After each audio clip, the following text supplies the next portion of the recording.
ஜாதி இஷ்யூ வந்து என் லைஃப்பில் நான் பண்ணதே கிடையாது நினைக்கிறல, அதனால் அந்த படத்தை நான் பார்க்க மாட்டேன் அப்படின்னு சொல்கிறது இல்லை. அதுதான் உண்மை சந்தேகமாக அதிகமாக்குது.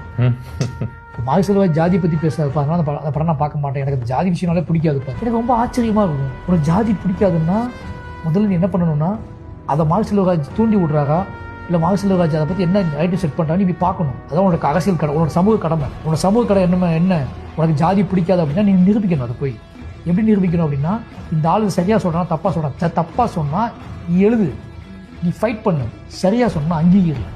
நீ எதை பார்த்து பயப்படுறியோ, எது இந்த சமூகத்துக்கு அவசியம் மட்டும் நினைக்கிறியோ அது பற்றியான உரையாடல் வரும்போது கலந்துக்க ட்ரை பண்ணு. இல்லை எனக்கு அதில் உடன்பாடே கிடையாது அப்படின்னு ஒதுங்கிறது கிடையாது. உடன்பாடு, வாழ்வியல் உடன்பாடு. நம்ம நிறைய பேர் சேர்ந்து வாழ வந்துருக்கோம். நம்மளோட தேவையின் பொறுத்து என்னன்னா, நமக்கு பிடிச்சோ பிடிக்கலையோ, நமக்கு தெரியுதோ தெரியலையோ, இந்த சமூக உரையாடல்கள் நம்ம கலந்துக்க வேண்டியது நம்மளோட சமூக கடமை, ஒரு மானுட கடமை.